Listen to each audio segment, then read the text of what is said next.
Good evening. You are listening to a Radulich Broadcasting Premier Podcast TV Party Tonight. I'm your host, the mandated reporter, and frankly, I'm mortified, Mr. Mark Radulich. And tonight, our favorite show is WrestleMania Backlash, because it used to just be Backlash, but apparently the WWE thinks we're a bunch of idiots, and they had to add WrestleMania to it because they just can't leave well enough alone. Brought to you by the good people at the WWE, Raw and SmackDown. It took place on May 16th, 2021, from my stomping grounds of the Yuengling Center at USF in Tampa, Florida, with an attendance of 0. But Thunderdome, we don't need another hero. Thunderdome. Joining me to talk about this and zombies, oh so many zombies. What's in your head, Christian Zombie? Oh, boy. It's funny. When this show... I didn't even know the show was happening until my brother-in-law sent me a text message on Sunday morning saying, "Hey, we doing the show tonight?" And I said, "What show?" And he said, "Backlash." And I pulled a Michael Willis from To Catch a Predator, and I was like, "What? No way." I didn't know that there was a show. Yeah, there was a show, I think. We watched it. We watched something. Something happened on the television set. And about the name, the WrestleMania Backlash thing, my wife walked through the room, and I was so proud of her because she said, "Why are they calling it that?" And we both looked at her, and she goes, "Is this like when comics always go back to the number one?" And I'm like, "Yeah, it's kind of like that." Does that make her a little more sexier in your eyes, or you were kind of? Oh yeah, so hard. It's so hard to roll my purrs with a hole in my tongue, but I'm going to do it anyway. Right? Hang on, let me set that up again. Did she seem that much more sexier to you? Damn it. Yes, absolutely. Okay. Perfect. Perfect. Yes, sir. Also joining us, he was just on our Under Siege, not the movie, the Impact Wrestling pay-per-view Under Siege with Kenny Omega. He was on there reviewing it. He is from the Kickoff here on the W2M Network. Ladies and gentlemen, it's Harry Broadhurst. How do you do, sir? Once again, the voice of reason here in the building, thankfully not having to play Peacemaker. At least not yet. There are zombies to come. For the record, what's in my head? The Tommy Vexed version is better than the Cranberries. I'm just saying. That's up for debate. All right, speaking of up for debate, let's talk about this WrestleMania Backlash show. Now, I'm going to be honest here. I think Chris and you and I talked offline. Both of us have not watched Raw or Smack. I haven't watched Raw in like a year. Not a lick of it. Yeah, and you haven't watched any of Raw since WrestleMania. Like, I kind of got burnt out. Yeah, totally.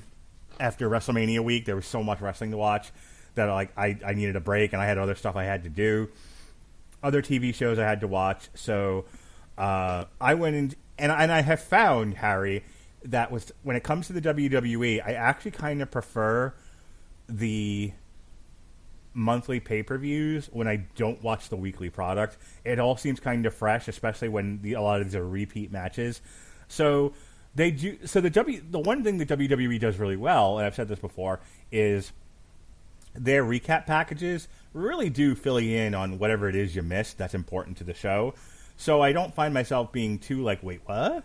When things are happening, and I find that I actually enjoy the product a little bit more when I just watch the monthly pay-per-views. You know what I mean? Well, I would love to say that I know what you mean, but this seems like a perfect opportunity to plug the reaction over on the Chairshot Radio Network, where myself and 411 Mania's Tony Acero discuss said weekly television shows, Raw and SmackDown, on a week-in, week-out basis. So how much do you drink, then, in preparation for these monthly shows where half of them are repeat matches? I'm actually straight edge, but believe me, there have been many a root beer pounded. Fair enough. All right. So I came home from having seen Top Gun, and I was able to... They kind of fixed their shit, Chris. They kind of fixed it to where you can at least rewind part of the way. So it wouldn't let me go the whole way back. How far back? Sure. Way we back. couldn't either. We couldn't either. So I caught half of Sheamus versus Ricochet, which ended with Sheamus beating up the Artful Dodger. What the fuck was Ricochet wearing? Could someone tell me? Anyway, Sheamus beat Ricochet in just over 7 minutes. It seemed fine. This seemed like I haven't even seen Ricochet on television lately, so it seemed like it was just an excuse to get him on television and give Sheamus a good win. He's been tearing it up with Mustafa Ali over on Main Event. It's just nobody fucking watches Main Event. Yeah, I'm like, who the fuck watches Main Event? So That show's still on? Hulu wants you to believe so. Most of the modern wrestling audience is not so sure. I actually did not get a chance to watch the match that they had on the kickoff show. They did run it back the next night on Raw, and they went 2 segments with the match that they had on Raw, and it was actually really good. At reason number 506 why I don't watch Raw. Chris, did you see Sheamus versus Ricochet? Not the first time. I missed it just like you did, so I did the stupidest thing in the world, and I rewatched it the next day, and I couldn't tell you a damn thing about it. This is... and again, maybe this is my fault for not watching Raw and not seeing how this epic feud built to the climax. I really can't say. So it's like, I like Sheamus. Ricochet, I could give or take. I don't really have much of a fondness for Ricochet, but I'm glad Sheamus won. That's about it. Really, nothing happening. Rhea Ripley. To answer your question, go ahead. real quick, to answer his question as to why Ricochet and Sheamus happened, because they needed a match for the kickoff show. They've had 0 interaction on Raw in the last month. That's what I figured. We don't have anything for the kickoff. What do you got? What's been going on? What are we doing on Raw? Well, there's Alexa Bliss. No, we can't use that for the kickoff show. What else you got? I don't know. Here's some names. Pick 2 out of a hat. This guy's got a belt. And he's been doing open challenges where he's been feuding with Humberto Carrillo. Because, of course, that makes sense. Let's put Humberto Carrillo on Raw, but not Ricochet. Fuck you. All right. Rhea Ripley took on Asuka and Cruella DeVille in a triple threat match. I would believe, and maybe this is going to sound mean, but I would believe that Charlotte Flair really did make that outfit out of Dalmatian skin. I would believe that. She 100% slaughters puppies. No doubt in my mind. Chris, what do you think? Charlotte Flair slaughters puppies to make clothing? Oh, at the very least. Boy. It's like it's like I didn't even miss an episode here. It's like we have a feud between Asuka and Rhea, right? Rhea won the belt from Asuka, so Asuka gets a rematch. And what do you know? There's Charlotte. Again, still. And part of me feels like she's only back to make Dave Meltzer wrong about her leaving for, like, plastic surgery and shit. It's like, oh, wait a minute. Meltzer reported this? No, I'm back on Raw next week. Very, very strange. Very inorganic. I had absolutely no interest in this match either. I would have had more respect for the WWE commentary team had they actually said, and the reason why Charlotte's involved in this match is fuck you, David Meltzer. Yeah, it's like she's not self-conscious about her smile. Come on. My wife made a comment. She was watching this part of the show with me, and she was like, didn't Charlotte have a mole?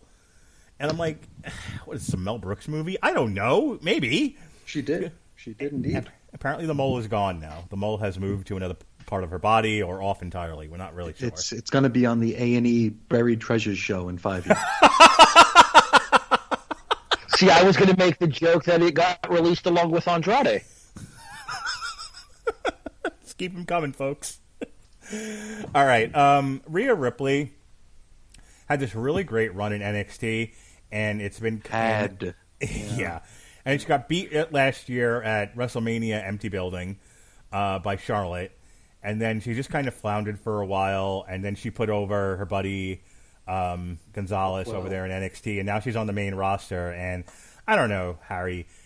I feel like the shine is off Rhea Ripley, and everything that kind of made her special and cool is just kind of blah now. And she's there, and she's a presence, and she's a good wrestler. And Jim Cornette, likes to jerk off to her matches, which is fine. All right, so I'm going to catch some U-heat from the Underseas episode here by specifically commenting on the looks to start with. Oh, good. I think Rhea's leaned too far into that whole goth aesthetic. You think so, huh? She's gone full kabuki makeup? It doesn't look right, especially when you compare it to to like how personable she looked during her NXT run. Like, I get that she's a heel on the main roster. Asuka's the face. Rhea's technically a tweener here because Charlotte's the heel nowadays, and nobody can be higher heel than Queen Charlotte apparently. But it makes her very unlikable in my opinion. Mm-hmm. Yeah, I don't know. I haven't seen too much of her on the main roster, but I haven't. Like, I was super into Rhea Ripley going into War Games where Dakota Kai turned on the team. Like, I remember that being kind of the height of my Rhea Ripley fandom, and she won the title shortly thereafter, and then it just kind of like, all right, well, she achieved her goal. Meh. I think part of it, too, is that whole baby Charlotte comparison that she got when she was first with the company, and she's like, nope, need to get away from that. Mm-hmm. I think that's the other thing, and I'll pitch to you, Chris, for this. You know, Rhea Ripley has kind of a, Mad Max vibe going with, she's got a goth punk, demolition Mad Max thing going on with her look, yet there's nothing particularly dangerous or menacing about her.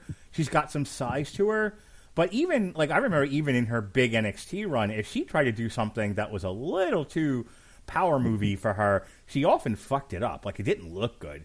As good as Rhea Ripley is, she tended to be a bit klutzy. When it came to doing big power moves, and I don't think that's changed at all. No, you're right. I don't know that. I mean, she's got some size, so that kind of dictates that she's going to be more of a power player, and unfortunately, she just doesn't have the power to back that up, to fill that role. I feel like what I do know about her time on the main roster is, like, I think one week she teamed with babyfaces and the next week she teamed with heels as champion both times. It's like, what are we doing with her?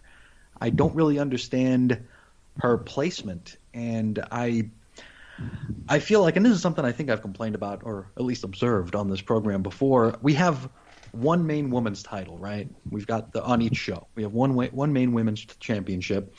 We bring someone up from NXT. We immediately give them that title. Then what?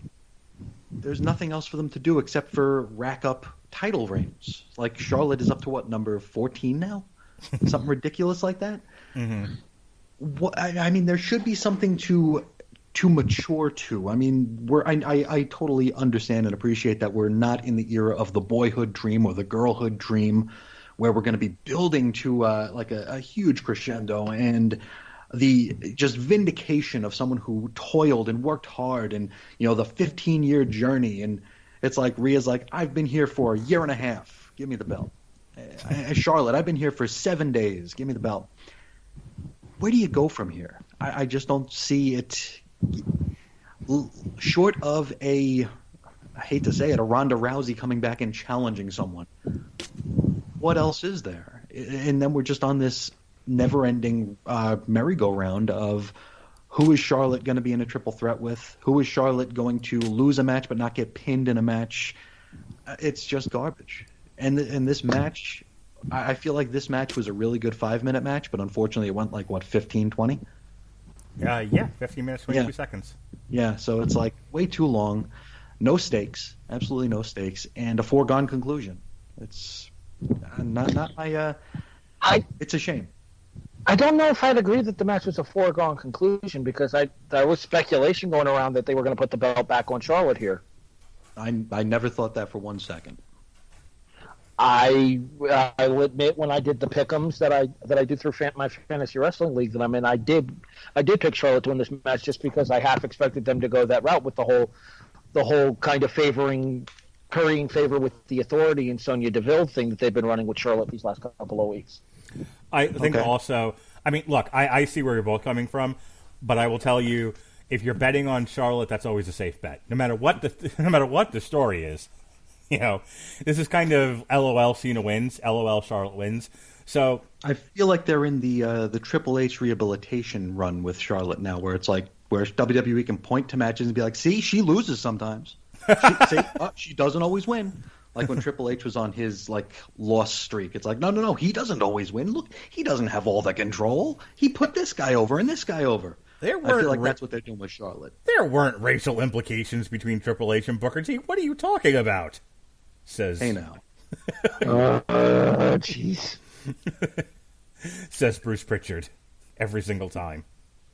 No, it was about WCW people. That's the you people. It was Yeah. WCW people. In fact, that was how it was written, was you WCW people, but Triple H, he forgot a line, see? He's more forgetful than he is racist. Moving on. I mean, when you're doing a 20-minute promo, you might leave a word or two out. Yeah, especially when the promo is actually 5 minutes in length, but because you have to draw out every single word, it takes 20 minutes to get through. You, don't, Was he backstage one time and he was like practicing a promo and somebody went up to him and he was like, "Listen, Paul, I want to help you, but your cadence and your speech rhythms are just the shits. I want you to think and hear me out on this. But when you're doing your promos, think phone sex operator." And he was like, "Oh, you're right." Like, okay, you got it, Triple H. And like walked away laughing and didn't know that's what would be stuck with for 20 years. And that was the 15th time that Pat Patterson decided to retire. Vince, I quit. I can't. No. Goddamn, pal.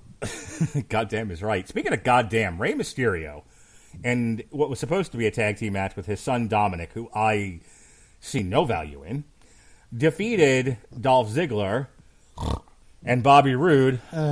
Sigh. Robert Roode, you're correct, for the SmackDown Tag Team titles. And now this was 90% Rey Mysterio fighting two former world champions and somehow managing to last long enough for his son to limp out and then for them to finally get a win over this tag team. And I have a few questions. One, why do they hate Robert Roode? Why? How did Robert Roode go from glorious on NXT to this? Number one. Number two, can someone please explain to me the upside to Dominic Mysterio?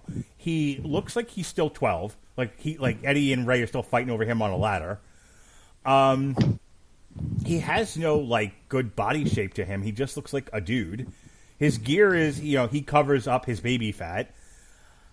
He could have been something had he hit the gym, spent some time learning to work, and not been forced down our throats. But I absolutely reject the Dominic Mysterio experience based on the fact that he's clearly not ready. But this company, it was one thing when he was in there with Brock Lesnar and he was just kind of seconding Ray into the ring and trying to get his father not killed by Brock Lesnar. Then Dominic made sense. Dominic as a legit wrestler or anything other than an Achilles heel to Ray, Dominic's always getting himself beaten up by wrestlers and Ray's always trying to bail him out, that would be fine. But putting him in there as a legit wrestler to me seems ridiculous. What do you think, Harry? I'm still pissed off that they won't acknowledge that Eddie actually is his father. He looks nothing like Ray. No, I've seen Ray without his mask on. They both look like 12-year-old boys. As far as the Dominic Mysterio thing goes, I think there's potential with Dominic, but I don't think he's ready. I understand what they want to do here, but this is an opportunity where you're seeing kind of more than they're ready for, and we've seen it with other people before on the main roster as well. Look at what they attempted to do with Lana. Look at what they're still trying to do with Nia. Look at any other number of people that you could think back going through the history of the company as well. Guys like Mordecai, Kevin Furtick, guys like Luther Reigns, where they're just putting them into a prime spot on the card way before they're ready for that kind of television time on a regular basis and way before they're ready for that kind of exposure. As far as what Robert Roode did to deserve this, the unfortunate answer to that is he got hurt when he was in the middle of a push. God forbid. I know. The same thing happened to Dolph Ziggler. You remember when Ziggler was the heavyweight champion and Swagger kicked him square in the grill piece? Gave him a concussion. How dare you get a concussion when you're kicked in the head? Asshole.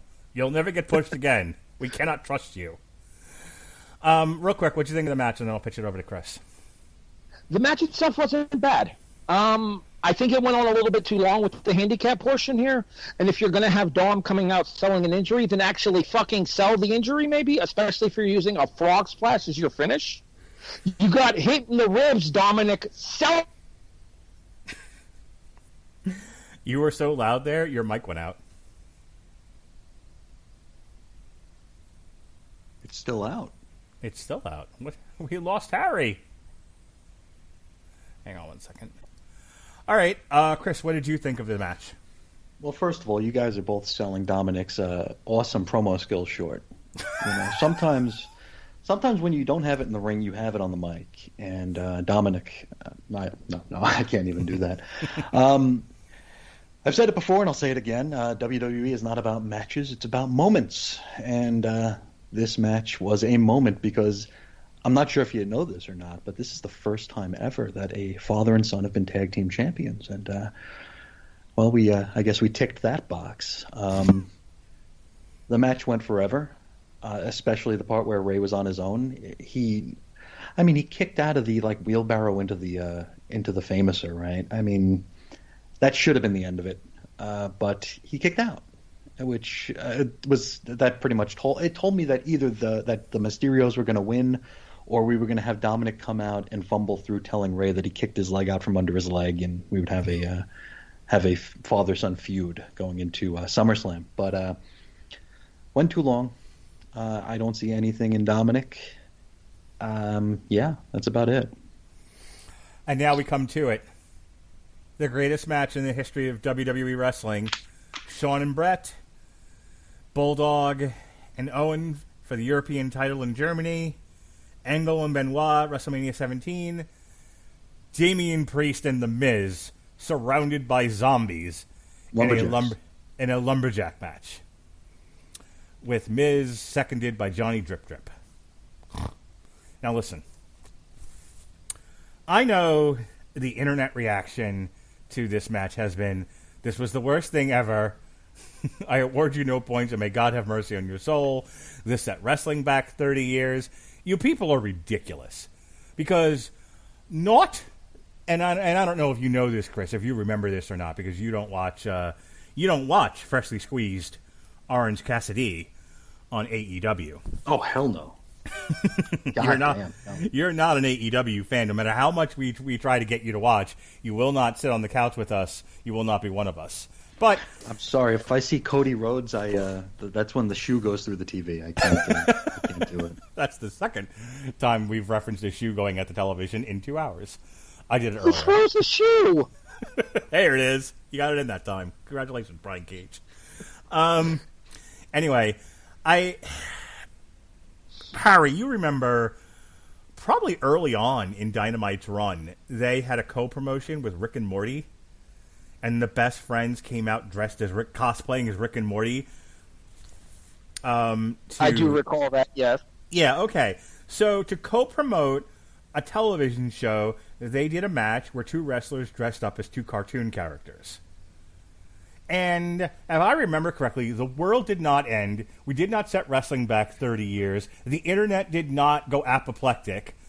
Everyone was just it was like, well, okay. But that's the sainted Tony Khan's company, not the evil Vince McMahon's company. It's okay then. And that's what I'm pointing out. Yeah, it's okay to do the unprotected chair shots on King Tony's show. It's all good there. So my thing is this.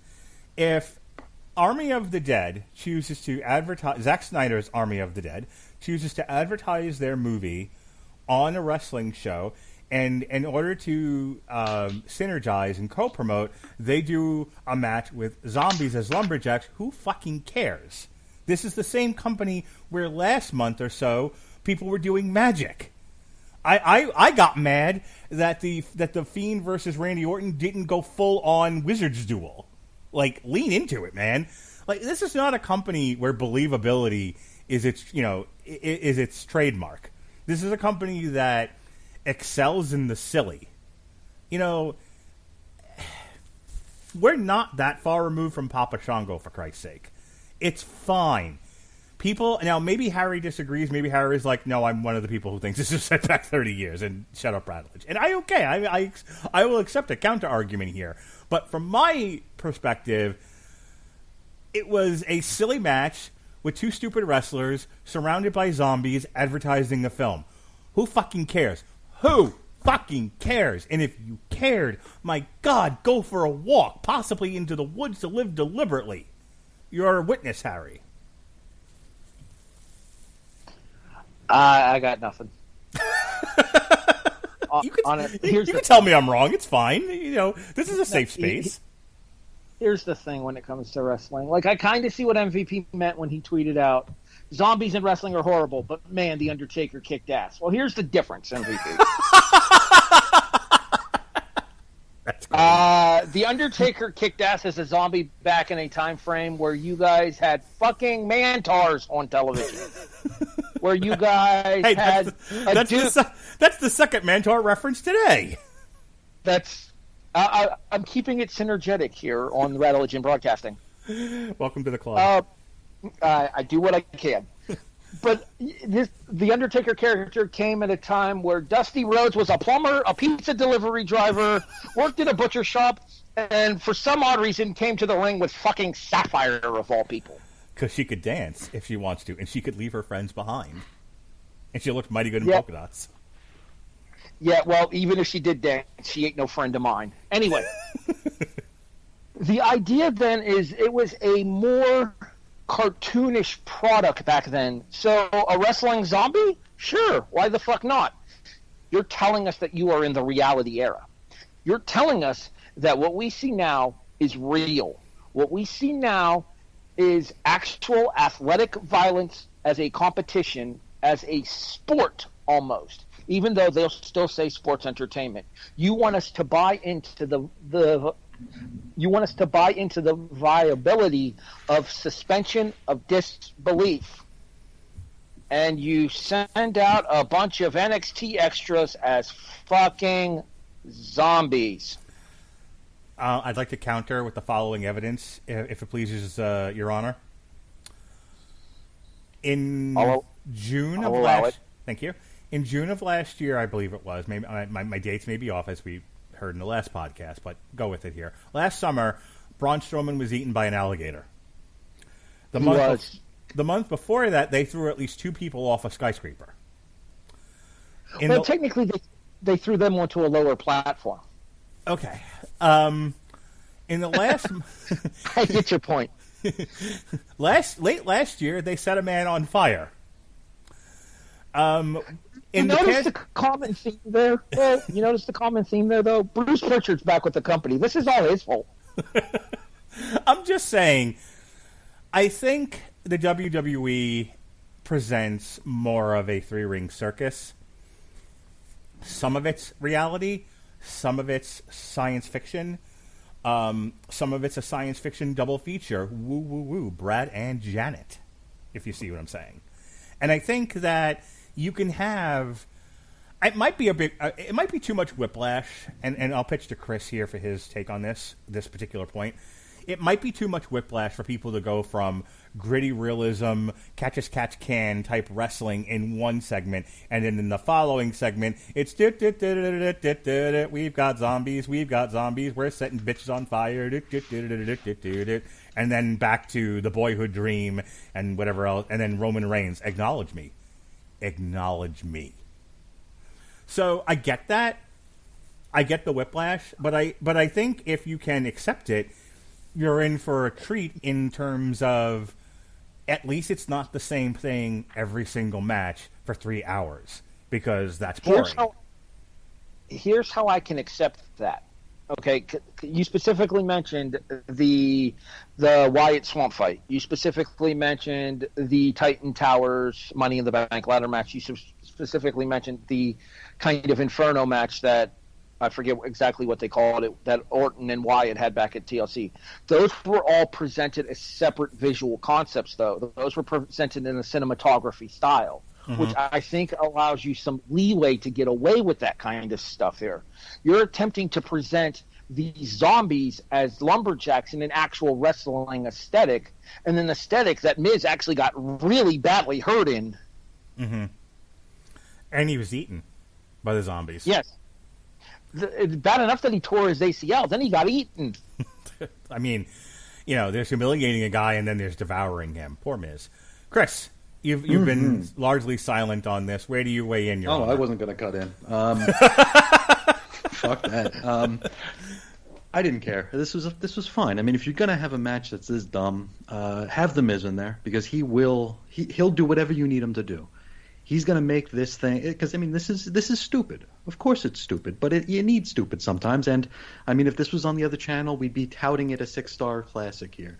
People throw fake grenades in the ring and they all scatter. It's like, oh, look at that. People fight the blow-up doll. Oh, that's great. We bring in some damn zombies. Who cares? Who really cares? It's a Miz match. This was never going to be anything more than what it was. It's fine. It's a middle of the show thing to cool down, and it's to promote a movie. You know, whatever. You know, it's the internet is hot and cold, hyperbolic to the extreme. Nobody can just say this was fine or I didn't like it. This is the best thing ever. It's the worst thing ever. It's just that's our two speeds now.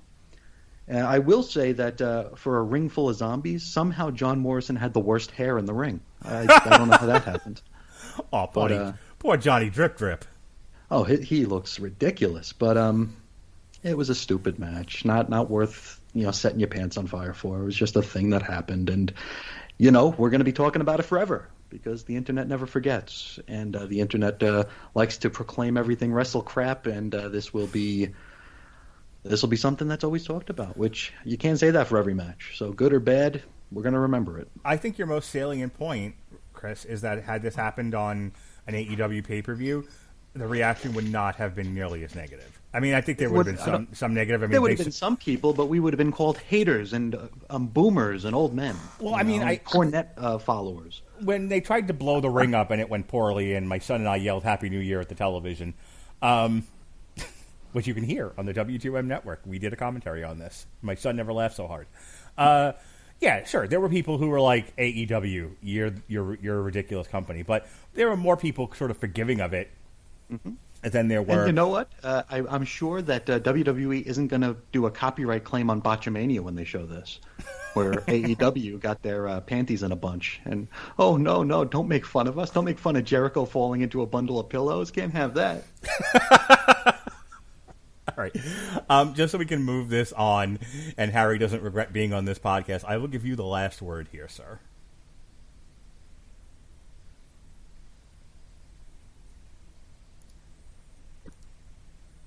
All right. Real quick here. First of all, how dare you defame the good name of Chuck Taylor? Who's Chuck Taylor? The guy who threw the grenade. Oh, fuck that guy. I thought you were going to reference the Rick and Morty thing again, but he was the hand grenade guy? Yes, Chuck Taylor was the hand grenade guy, but that was in Chicago. But in all honesty, this kind of shit flew in Chicago because it was a comic book based wrestling company. I will say this much: I 100% agree with you, Chris, about the whole Miz thing there. Because if there is anybody in the WWE that is going to steer into the skid, as it were, it's going to be the Miz. Okay. If that's all we have to say on this, does anyone have any comments about the match itself? this poor match that lasted 7 minutes and the Miz got hurt. I hope. What was that, Harry? Kind of. I wish Miz nothing but the best in his recovery. I hope it's not as severe as originally thought. All right. If you are trying to advertise a movie at a wrestling show, and maybe the idea of zombies as well-behaved lumberjacks doesn't really work for you, you should get on the Grammarly, right, Harry? Grammarly will help you write possibly a better synergistic promo-type match featuring characters or ideas or themes from your movie that you can employ in a wrestling match. Grammarly... Go ahead, Harry. Not sure how it could have been worse, but I'm sure Grammarly can help make it better. If you're thinking well-behaved zombie lumberjacks, Grammarly will put up a thing that says, first of all, whatever it is you're ingesting, stop, go for a walk, come back sober, try it again. That's what Grammarly will do. Because Grammarly... Take a lap. Because Grammarly's AI-powered products help people communicate more effectively without zombies. Grammarly helps you write mistake-free on Gmail, Facebook, Twitter, LinkedIn, and nearly anywhere else you write on the web. Grammarly corrects hundreds of grammar, punctuation, spelling mistakes, and zombie mistakes, while also catching contextual errors, improving your vocabulary, and suggesting style improvements, and that you not have well-behaved zombie lumberjacks. To download Grammarly today, go to getgrammarly.com/W2Mnetwork. Again, getgrammarly.com/W2Mnetwork to download Grammarly for free. Alrighty. And now we are in... Yes, sir. Final thought. Yes, Would sir. it have been too much to ask for the zombies to eat Byron Saxton? Deep breath, deep breath, deep breath. Don't make a joke, don't make a joke, don't make a joke. Okay, I'm good. I'm not trying to get us kicked off of YouTube. I'm not talking about COVID or vaccinations or whatever. 900 jokes just leaped into my head about zombies eating Byron Saxton. I'm not going to do it. Leave those jokes to Jason Teasley. Use your imaginations. All right. Speaking of Byron Saxton, Bianca Belair defeated Bayley. Bayley continues to be my favorite women's wrestler in like all of modern wrestling. Everything she does is fantastic. I wish she were blonde and had bigger boobs and not a Sergeant Slaughter chin, because then maybe Vince McMahon would like her and push her more often. But she looks like what she does, and well, I wouldn't kick her out of the bed for eating crackers. She's not what the WWE looks for in a gal. They look for Charlotte Flair, they look for Lacey Evans, they look for what they look for. You know, Penthouse magazine pinups with muscles. But says the guy about to talk about Bianca Belair. You know, Bayley is so good as a heel. It's the best. Like, now that she's not depressed and on Prozac, she's like the best women's heel they've got in the company, and she's so funny. She's so entertaining to watch. And I kind of missed her the last couple of months when they were, you know, de-emphasizing her role on TV. What she did at WrestleMania was embarrassing. I talked about that already. I thought she had a great match here with Bianca Belair. And, you know, and Bianca Belair is such a presence, and she's so strong. And she's somebody who, when I saw her on NXT, I wasn't in love with, but she won me over with her power and her ability. And she's, so far, her main roster run has been pretty good. I don't have a tremendous amount of complaints about Bianca Belair. I think they've shaped her in such a way where she's really well presented on television. And her and Bayley probably, in my opinion, had the second best match of the night, if not the, you know, depending on how you feel about Roman Reigns and Cesaro. Definitely one of the top two matches of the entire show, which is a low bar to clear, but whatever. The story they told with the braid and Bayley doing heel things with her and Bianca Belair powering out of things. You know, this was 16 minutes that didn't feel like 16 minutes to me, at least. I really felt like this was Bianca Belair's best match. And, you know, I know everyone's like, oh, Bianca Belair and Sasha Banks. I'm like, meh. I still have a lot of issues with Sasha Banks. She's such a slight woman. I don't feel like, you know, I feel like she has to be more Rey Mysterio, but they present her like she's fucking, you know, Hulk Hogan half the time. And I'm like, no, she's like 10 pounds. Whereas Bayley is a good thick woman, you know, a strong woman, and I think she could present... Giggity. I think she can present a more of a challenge to somebody like Bianca Belair. So I was super into this match, Chris. I really, really liked it. Oh, it was a very good match. Really, really good match. I would agree with you that I enjoyed it more than the WrestleMania match. Had a little bit of a clunkiness to it, but I mean, that's going to happen on occasion. But I like that they told a story here. This I would put up there with the Reigns-Cesaro match, and in both of them, there was a measure of psychology used in the match here. We had Bianca's hair, which always kind of freaks me out that they're just going to yank it out, because I'm pretty sure it's not real, because we've seen her with pictures without it. So it's like, I'm always worried that it's just going to come flying out and just totally kill the gimmick. But hit a fan in the audience, like, oh! You never know. You never know. Might hit Byron Saxton.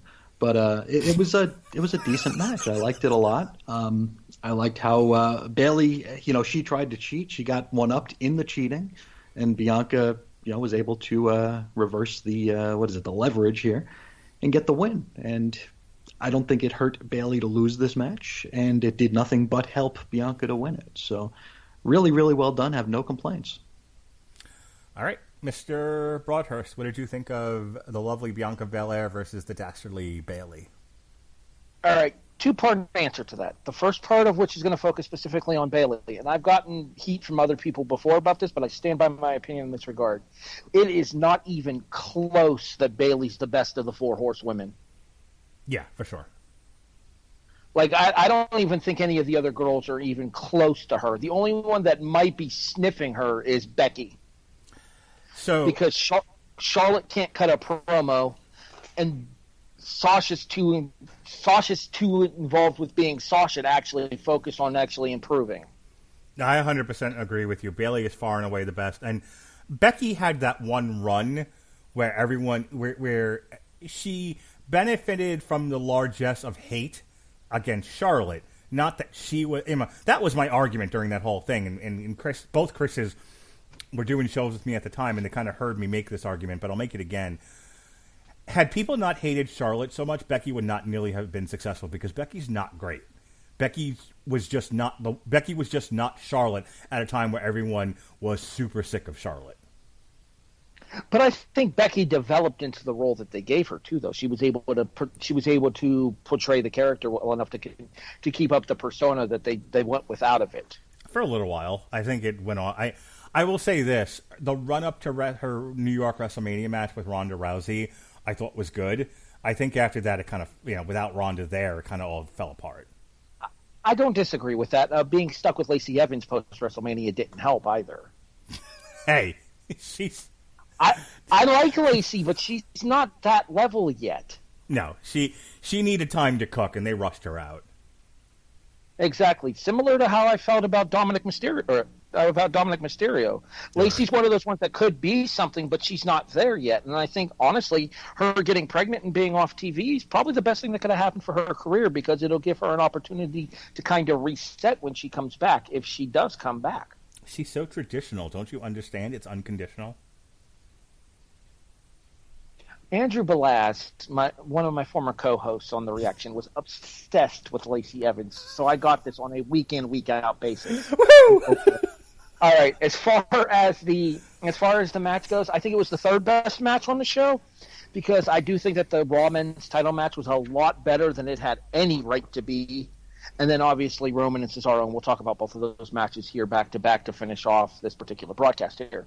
But yeah, I really like the story that they told of Bayley trying to use the hair in order to get to the rose plant to the headlock driver, and Bianca being able to use the hair to capture Bayley's legs in the cradle to roll her up for the victory. I also like the fact that they gave Bayley an out with that too, because I don't know about you guys, but it looked like Bayley kicked out just before 3, and I'm sure we'll probably explore that on SmackDown tomorrow night.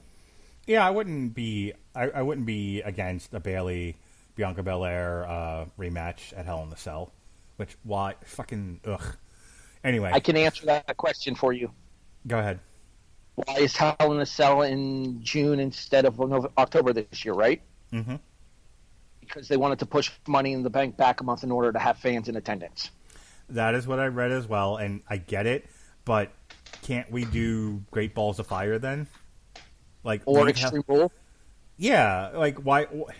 Yeah, exactly. Do Extreme Rules, Great Balls of Fire, Chris Sheehan's Backyard, anything. Why did it have to be Hell in the Cell, which also needs a crowd?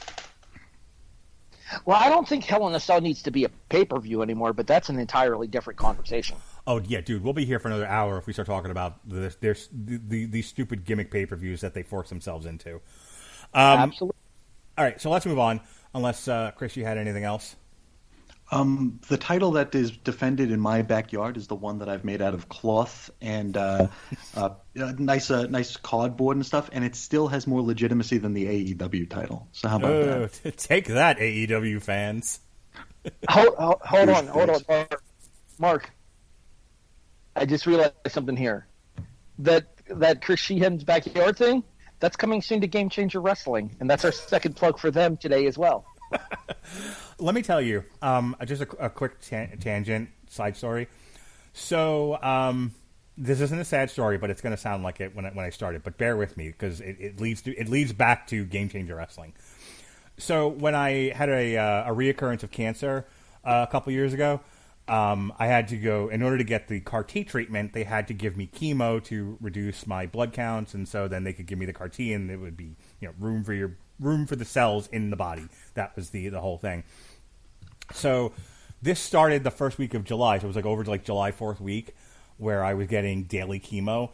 And one of the things that got me through it was the Game Changer Wrestling Backyard Wrestling Show. Oh, it was fantastic. Oh, so good. And then the second year, I was raving about it to my family. We had people over for July 4th. I was raving about it to people. I'm like, we got to watch this Backyard Wrestling. And it ended with, like, Schlack blowing somebody up. Right? Like, they set off, like, fireworks in his pants or some shit. And I think the year before, it ended with Schlack running somebody over with a car. The Game Changer... I other than Effie's Big Gay Brunch and Bloodsport, if I could get Chris Sheehan to watch any Game Changer wrestling show, it's this Backyard show. Chris, I think you and I need to review Backyard Wrestling 3 when it comes out this summer. Okay, I'm down. Perfect. I'm a veteran of the backyard, so it's okay. I can do that. Outstanding. Thanks for leaving me out, Mark. I appreciate that. The door is always open. There's no hidden door in the Radulich Broadcasting Network. It's a fucking open garage. But I have to give Chris a specific invitation because Chris doesn't watch any of this crap. He watches none of it. So I have to lure him in with candy into my van and be like, "Come on, don't you want to go? Don't you want some candy, Mr. Little Sheehan?" And he goes, "Not particularly." And then I have to have Robert Winfrey shove him into the van, and Robert Winfrey says, "Better you than me." And then I make him watch the Game Changer Wrestling. See, that's how that works. Mm-hmm. Now I kind of want to see Robert Winfrey's reaction to a GCW show. Yeah, only in that Clockwork Orange forcing your eyelids open fat manner. Yeah, that dog ain't gonna hunt. No, sir. All right. Speaking of dogs hunting, Bobby Lashley, your Raw champion, your WWE champion, took on Braun Strowman, who has escaped the clutches of said alligator from last summer, and Braveheart himself, Drew McIntyre. This went about 15 minutes ish. Triple threat match. It was pretty brutal. It was three big Haas guys. Bobby Lashley took a bump into. Off camera, off stage, into stuff that blew up. It looked okay. We've seen him do it before. I think somebody even on Twitter mentioned, like, what's with throwing Bobby Lashley into the LED board? It seems like they do it every few months. I thought this was okay. I didn't think this was as good as Bianca Belair versus Bayley. It definitely wasn't as good as Roman Reigns versus Cesaro. But it wasn't bad by any stretch of the imagination. I thought it was a better than average Big Hoss triple threat WWE title match. Chris, what did you think? I'd have preferred it if it was just a one-on-one. I don't think it did anything for Strowman besides remind us to the fact that Braun Strowman still works here, because I haven't thought about Braun Strowman in a very long time. He took the pin, which was fine because he was the most useless person in the match. And also, when he stood up against Lashley and McIntyre, his size is a lot less impressive, which I think his size is basically his only sort of value. So you have him stood up against these other two giant dudes, and it's like, well, one of these guys just looks like he's, in a goofy T-shirt that's 3 sizes too small, and the other two look like wrestlers. So I don't like that they did the triple threat. But then again, maybe on Raw this developed, very, very organically and made a whole lot of sense, but I couldn't tell you. But it was a fine match. I'm happy that they're keeping the belt on Lashley, despite the fact that I'm this network's only Drew McIntyre apologist at this point. I'm fine with Drew chasing. I'm fine with him chasing here. I think they're waiting until we get – this is me projecting, but I'm guessing that they're waiting until fans are back with a more of a permanence before giving Drew his anointment. Yeah, I think with the way they've laid things out, he probably wins Money in the Bank and then cashes in at SummerSlam, and then they put the title back on him. Big return to fans, return to normalcy. Real life, yeah. It gives Lashley a nice long run, because I was afraid they were going to take it off him at WrestleMania. It's like they gave Lashley the belt for like 3 weeks. Yeah. That's not cool.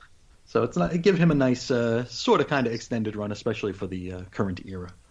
I would not be against them putting the title back on Drew, so that he has his moment with fans at SummerSlam.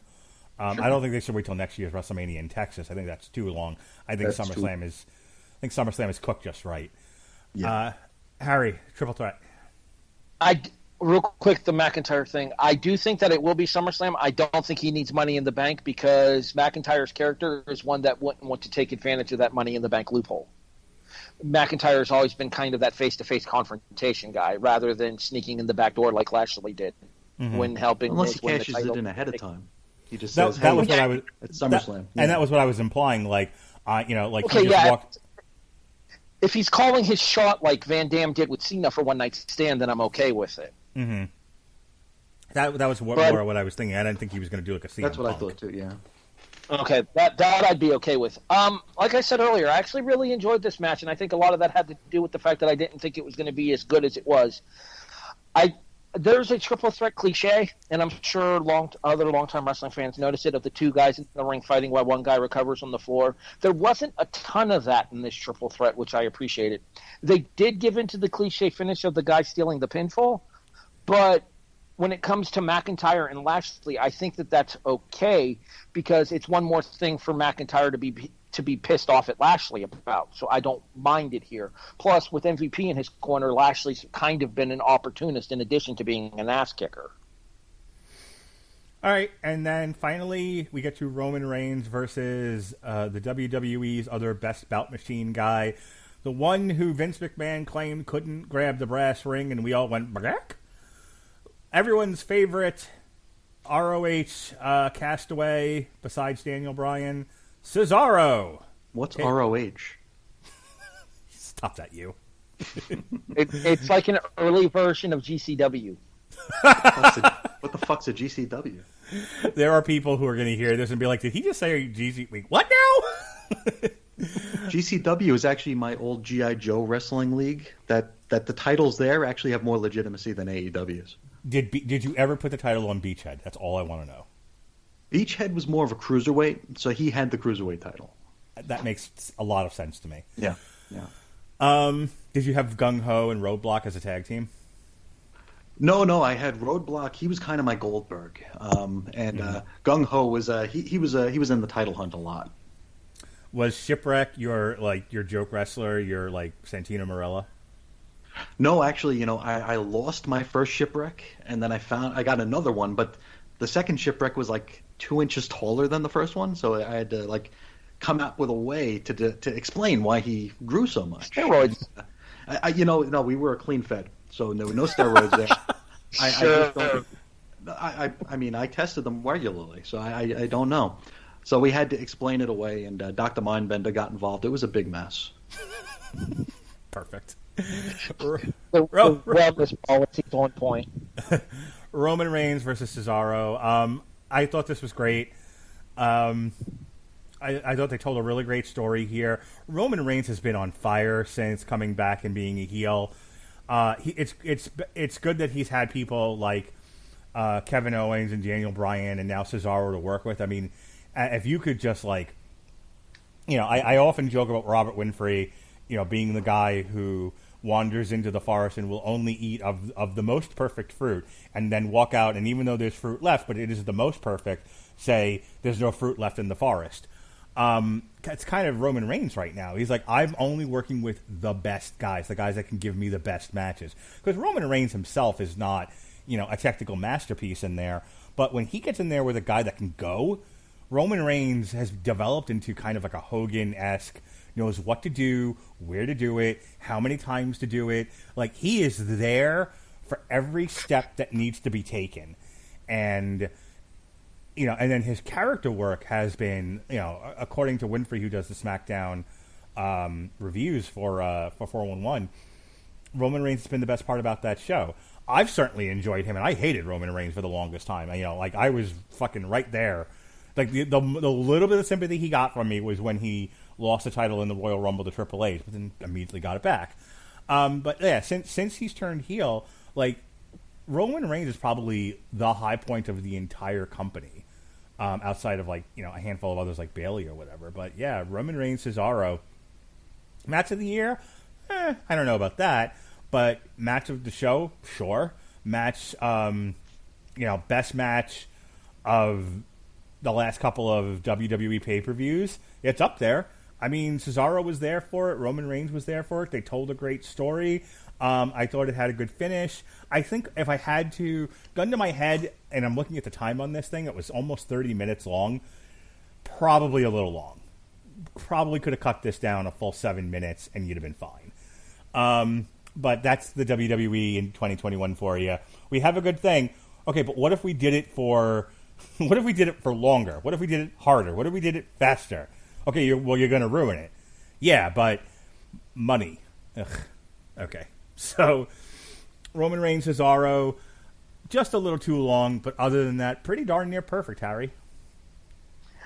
27:32 for the runtime there. I do agree that you probably could have taken off about 5 minutes or so, but the main thing for me about this match was I was impressed that they let it go to a clean finish. Like, I was fully anticipating the involvement of Jay and Jimmy Uso, especially after Jimmy's return on SmackDown a couple of weeks prior, and the way that they're kind of leaning into how Jimmy's standing up to Roman, similar to how Jay did originally before Jay became subservient.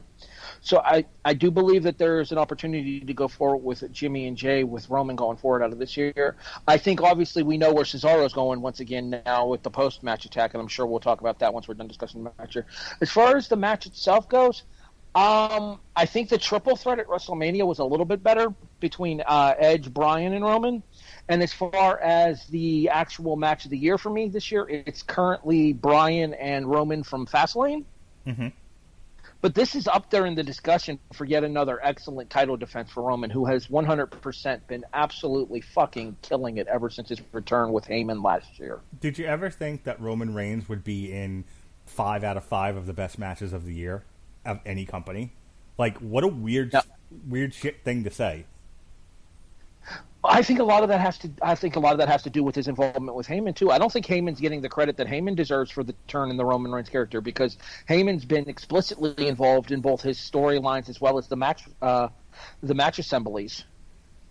That's a really good point. And if that's the case, then yeah, give Heyman an award or something, or maybe don't fire him. I'll go either way. Yeah, let's let Paul keep a job this time instead of getting rid of him over on Raw when he was starting to turn that show into something watchable. All right. For the final word, for the last word, for the first time, for the last time, Chris Sheehan, tell me all about it. I've never been so torn in my life. I've never seen a match where I wanted both guys to win so bad. This was just a wonderful match here. I didn't feel like it was too long. I lost track of time during it. I thought it was really good. The finisher spam at the end actually felt like there was psychology to it. We were working body parts, which we don't really get too often. And Cesaro didn't forget the fact that they were working body parts, which was even better. So, like, he'd hit an uppercut and be like, oh, shit, my arm hurts. And that's something you just don't see very often, unfortunately. Just a wonderful, wonderful match. I would probably... Out of the matches that I've seen this year, I think it would be my match of the year at this point. Year to date, I suppose. But can't say enough good things about it. I'm glad they didn't bring the Usos in until after the bell rang at the end, because it felt like for a few moments there, like you'd have Cesaro having Roman in the sharpshooter, and then the camera would pan out a little bit, and it's like, shit, here it comes. But then it didn't. So I don't know if that was trickery, or maybe even the people in the back were like, oh, here it comes. And got into position to expand the shot, but it didn't. So really liked it. I think Cesaro comes out of this looking strong. Hopefully this isn't his only visit to the main event. Part of me fears that it will be, but fingers crossed that they have more in store for him after he deals with Rollins. I think it is for now, but I don't think it is for good. Because I go back to what I said going into this match, too, and we talked about this over on the reaction, and I said that I think Cesaro will be the one to take the belt off of Roman Reigns eventually. I didn't think that this particular show was the time to do it. I think you needed a bigger stage for Cesaro to take that off. I wouldn't be surprised to see Cesaro take the belt off of Roman at Mania next year. Gosh, it's so hard, Vince was so down on Cesaro, and Cesaro was sort of just kind of there for a while. I mean, like, everything he does works out fine. Like, he's in the bar with Sheamus, and people enjoyed that. When he was Swiss James Bond, that was, for how long that lasted, that was fine. when he had the giant swing, people were into it. But it's like no matter what he does, this company can't seem to get fully behind him. It's like you're good enough to have a good match with the guy we want to go over, but that's it. So he's kind of jobber to the stars. So, who takes the belt off Roman? I don't know if we've seen him yet. He's Ty Dillinger, back when Cody called him a good hand. Sean Spears, you mean? I think I just threw up in my mouth. I'm going to get a call after this from Chris. Yeah, I don't want to be on with that Harry guy anymore. Fucking Sean Spears, Cesaro, no.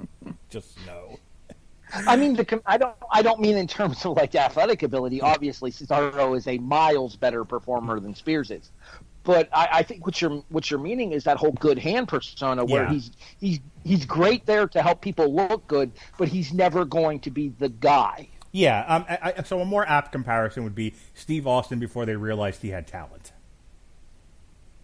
Like Ringmaster Austin. Yeah, Ringmaster Austin. That's kind of how I think Vince sees Cesaro, and because nobody can convince otherwise, Cesaro's still stuck in Ringmaster mode. And he just hasn't had his moment to... And that part of that's on Cesaro, because, sometimes you got to take the few minutes you're on TV and do something with it to where you can't be denied. That was the thing with Austin. The next night, everyone's got fucking signs in the audience. It's at Austin 316. And granted, it's a little bit different, because for every Austin, there's also a Zack Ryder, where no matter what he did, no matter how popular he got, WWE was like, nope. Zack who? That's because he sucked. I understand. but he I think was he probably popular. Still sucks. I hate to say this, but honestly, Austin, the best thing that happened to Austin was breaking his neck. Yeah. Against Owen at SummerSlam 97, just because it forced him to become a character and not just a wrestler. And while the wrestler Steve Austin was becoming very popular, once he became a character in Steve Austin, that's when his popularity seemed to skyrocket to me. Yeah, I was going to say if Owen doesn't break his neck and he doesn't have to give back the Intercontinental title, does he stun McMahon in Madison Square Garden, which basically was his trip to the moon? That's where it really took off for him. I don't think he does. No, I don't disagree with you. But so Cesaro hasn't had that moment yet. And he's been given ample TV time, so it's not like he hasn't had an opportunity. But it's also 2021 WWE is not 1996 WWE or 97 WWE either. There's no Wild West anymore. Everything is so clean and sterile. Yeah. Yeah. It's not that open creative formula that Austin benefited from that Cesaro doesn't have the opportunity to do so. And the other thing about that is it wasn't a public company at the time. They weren't basically, in all but name only, owned by NBC Universal. It's just a different time now, and so the environment's different. So Cesaro might have had ideas, but they were like, the cock. Like, you're right. I want to do this. Yeah, but the cock. You're right. The cock being Peacock, by the way, in case anyone didn't understand what I was talking about there. So we were talking about Army of the Dead earlier. And I don't know if you know this or not, Chris Sheehan, but Army of the Dead has a soundtrack. So if you were like, zombies, shit, yeah. Zack Snyder's Justice League, that's my shit right there. I'm going to check out this Army of the Dead movie on Netflix. Before you do that, you could go to Amazon Music right now, Chris Sheehan, and you could hear the Army of the Dead soundtrack. What kind of songs are on there? Well, it's mostly instrumental by Tom Holkenborg, but it does kick off. That's my very favorite Tom. I'll bet it is, right next to Tom Jones, Tom and his Jones. But it kicks off with Richard Cheese and Allison Crowe singing "Viva Las Vegas." Viva. Cheese, isn't he the one who did the ECW knockoffs for their album? He's the guy that does lounge covers of popular songs. The ECW guy was Terry Slash. It's not Richard Cheese who did the ECW soundtrack? It's not. Richard Cheese does a really, really funny version of "Rape Me" from Nirvana. If you ever listen to his albums, his Richard Cheese and Lounge Against the Machine, he does the lounge act as he's doing the songs, even though it's not like live or anything. So right before he does Rape Me, he goes, "Here's one for the ladies, Rape Me," by Nirvana. I thought it was funny. But if you want to listen to some Richard Cheese,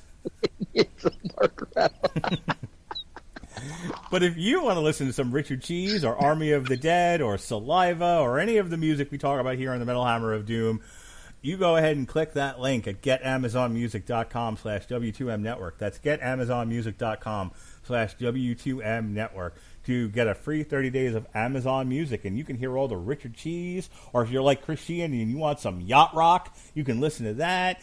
You can listen to, as Harry Broadhurst is fond of telling people, you could tell your Alexa device to go to AmazonMusic.com and play the kickoff on W2M network. Isn't that wonderful? All right. So get AmazonMusic.com/W2M network. I was once asked by Alexis Hana, could I be more obvious when I'm doing these plugs? And I said, oh, yeah, I could be much worse. And I'm still and I'm still looking for that level of terribleness. I'm still thinking, like a battleship. You just mentioned the kickoff. It is, as we say on that show, we cannot be bought. We can damn sure be rented. Like a mule. All right. Overall, Backlash was fine. Just kind of going through the card here. The only match I actively didn't like was Rey Mysterio and Dolph Ziggler and Robert Roode. I just and then it wasn't so much like a poorly performed match. It didn't entertain me personally. And I know a lot of people are ready to commit Harry Carey over The Miz versus Damian Priest, and those people might. Oh, wow. So those people might need to take pills. I'm just saying. I mean, just as a mandated reporter and a mental health professional, maybe see a psychiatrist. I'm just saying. But that's me, and so that's maybe 1.5 out of 7 matches, which were all good to great. So Backlash, WrestleMania Backlash, the stupidest name ever. I would say it. I'm going to give this a good. This is a solid B for me, maybe a B minus. What do you think, Sheehan?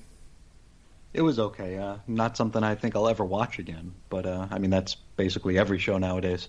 It was fine. I can't really think of much to complain about. It felt like a souped up Raw, which is what these shows basically are. All right, and take me home, baby doll, Harry Broadhurst. I don't do letter grids. It's just never been my thing. I do numericals.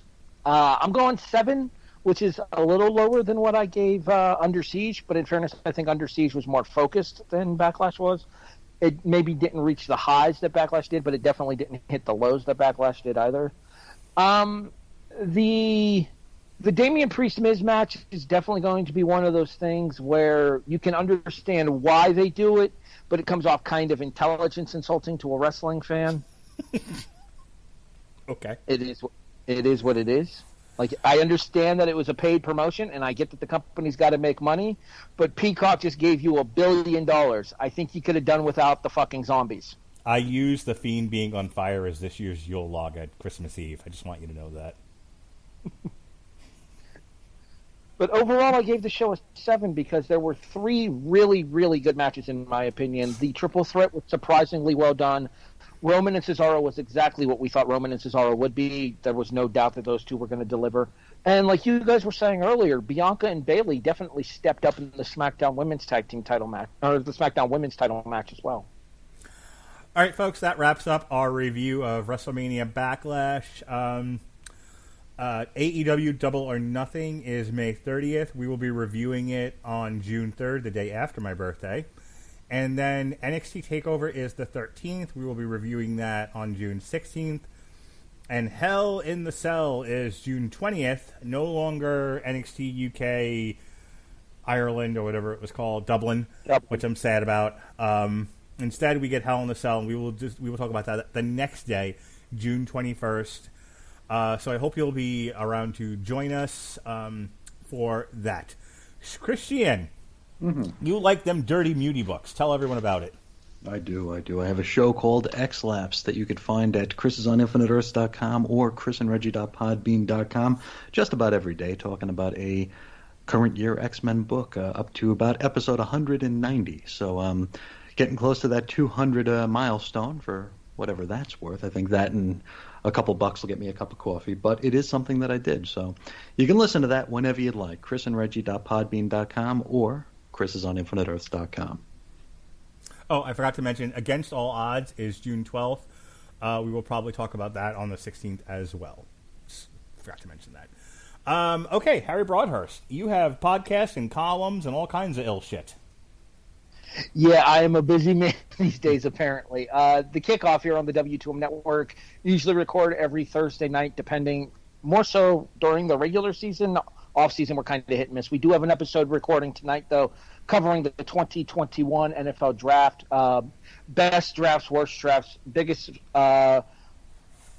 busts, and who we think will be the biggest breakout star as well, amongst other things, including the news desk with Aaron Rodgers' problems in Green Bay, Russell Wilson's problems in Seattle, and a 17-game schedule. Okay. In addition, the reaction, the weekly television show coverage is myself and 411 Mania's Tony Acero, the other half of the Raw SmackDown double team from 411. Apparently, the Religion Broadcasting Network is covering everybody now for that. Because you guys have Winfrey, I have Acero. There you go. All right. Myself and Tony cover that on the Chairshot Radio Network every Monday night, 11:30 p.m. We are live on the Chairshot Radio Network to talk both SmackDown and Raw, and we discuss the pay-per-views as well when they happen. And you can read my stuff on 411mania.com with the Wrestling's 3 Rs that gets posted usually Sundays or Mondays. I cover NXT for the 3 Rs. All right, folks, thank you for listening to our coverage of WrestleMania Backlash. Check the archives for our coverage of Impact Under Siege 2021, and stay tuned for more wrestling as it comes down the pike. We're going to get Chris Sheehan to talk about Game Changer Wrestling. I just know it. Backyard wrestling, Schlack, the whole 9 yards. We have to do this. But until that time, you be well, be safe, and behave.